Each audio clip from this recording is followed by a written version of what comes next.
has been postponed to next Monday at the Roodepoort Magistrate Court. The state claims Shoba was not the doting father he wants the court to believe. Shoba is alleged to be the mastermind behind the murder of 28-year-old Tshegofatso Pule. Police arrested the 32-year-old at his home in Florida earlier this year after the killer, Mzikyayise Malepane, entered into a plea agreement with the state, saying he acted on Shoba's instructions. In June last year, Pule's body was found in an open field in Roodepoort. She was 8 months pregnant at the time. The state, which is opposing bail, has detailed cell phone records showing that on the day of Pule's murder, Shoba contacted Malepane 24 times from an unregistered phone. The state has highlighted contradictions in Shoba's version of events. The court also heard the contents of WhatsApp conversations between Shoba and Pule, which showed he was not happy about the pregnancy and may have tried to harm the baby. Well, for more on this, we cross to our reporter Hasina Gori, who's been following proceedings. Thanks very much, Hasina, for joining us. Just tell us what the latest is there. Good afternoon, Nompu. Yes, as you mentioned, we've just come out of the Roodepoort Magistrate Court, where some shocking details came out more on what was the relationship between Malepane and Shoba. We know that on Shoba's account, he told the court that he did not know Malepane before, and that during lockdown, he was selling alcohol as well as cigarettes, and that was how he got in touch with him. But according to the state, Malepane and Shoba were friends from high school. According to cell phone records that the court was now brought into evidence, Malepane and Shoba spoke to each other. Shoba called Malepane at least 23 times on the day that Tshegofatso Pule was murdered. We know that at least 11 times was before she arrived at his home in the evening, and then 8 times while she was there. The last was at least seconds or minutes before she got into the grey Jeep.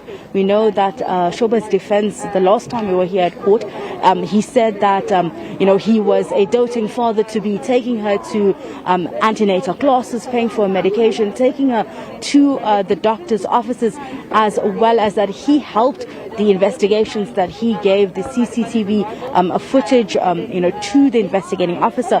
But according to the state, that CCTV footage didn't really lead to the arrest of Malepane or Shoba. It was actually the investigating officer which found other CCTV footages, which led them to find the registration number of the grey Jeep, which was linked then to Malepane, and that is how he was arrested.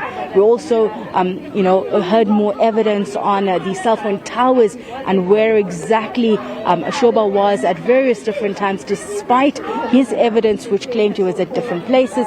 We know, according to his version of events, he and Pule had a fight that evening, and that she left in a huff, and that she had called the Uber. But according to the state, that version was incorrect. They read out WhatsApp conversations between Pule and Shoba, which showed that Shoba was not happy about the pregnancy. According to WhatsApp conversations, this was allegedly her second pregnancy with Shoba, and that she had aborted the first child. In conversations we hear, or we've read out, it said that she didn't want to abort another child yet again, and the family of Pule really reacting to that, both in court as well as outside. We heard those gasps when that information came out, and the family telling us that they had been unaware that she had been pregnant before, and for them it's quite saddening that they lost 3 lives because of this man. The WhatsApp conversations also show that Shoba was not that doting father. He barely took her to the doctors. He didn't actually attend any of the doctor's visits. That Pule would nag for days and weeks before he would either get her medication or take her to the doctors. At one stage, he brings her medication for heartburn, that she was suffering from. And once she takes it, you see WhatsApp conversations where she asks him, are you sure these are for heartburn, purposes? Because I'm feeling really ill. Despite knowing she was ill, he then decides to go on a vacation to Roodepoort Dam, leaving her ill. And she even asked him, are you sure? And you'd be happy if I'd lost this child or something happens to this child. So painting that picture, that version that he gave during his defense is not exactly true.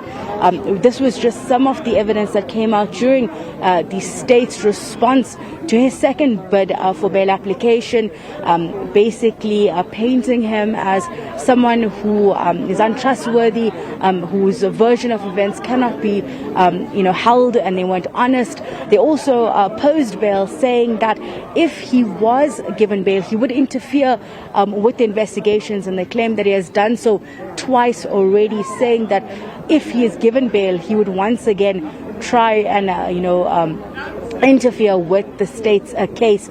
This is just basically a summary of what has happened today. We know that on Monday we'd hear heads of arguments and oral arguments from both the state and defense before the magistrate will rule on whether or not Shoba was successful in this bid once again to get a bail.